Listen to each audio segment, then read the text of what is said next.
ছুটির মেজাজে যুক্তরাষ্ট্রে মেগাস্টার শাকিব খান। চলতি বছরে দুইটি ঈদের সিনেমার সাফল্যের পর এখন ছুটির মেজাজে রয়েছেন মেগাস্টার শাকিব খান। প্রায় মাসখানেক হলো যুক্তরাষ্ট্রে অবস্থান করছেন এই টলিউড স্টার। অবশ্যই নায়কের এই সফর ঘিরে ভক্তদের ছিল বেশ উচ্ছ্বাস, কারণ শাকিব ভক্তদের অনেকে ধারণা করেন নতুন কোনো প্রজেক্টের কাজ কিংবা হলিউডের কোনো সিনেমার কাজে উড়াল দিয়েছেন মেগাস্টার।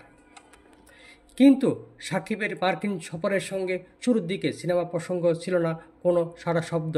এমন সময়ে নায়ককে সময় দিতে দেখা যায় প্রাক্তন স্ত্রী বুবলি ও ছেলে শেহজাদ খান বীরকে নিয়ে, যা ঘিরে সাকিবের ব্যক্তিগত জীবন নিয়েও আলোচনায় ওঠে তুঙ্গে। কিছুদিন আগে সাকিবের সঙ্গে বেশ মুহূর্ত ভাগ করে নেন বুবলি।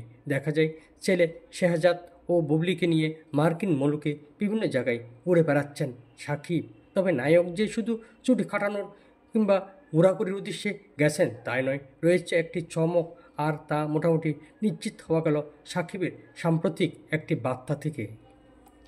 শুক্রবার তার ফেসবুক পেজে একটি স্টোরিতে শাকিব খান লিখেছেন, বড় পর্দার জন্য বড় বড় স্বপ্ন নিয়ে দিনের পর দিন ছোটাছুটি চলছে। এই সময়ে নিরাপত্তা মানে কোনো শূন্যতা নয়, বরং এটি একটি মুহূর্ত যা চুপচাপ রয়েছে বড় কিছু ঘটার অপেক্ষায়। শাকিব খান আরও উল্লেখ করেন, খুব শীঘ্রই এমন কিছু নিয়ে ফিরে আসছি যাতে থাকছে সাহসী, স্মরণীয় এবং আইকনিক কিছু।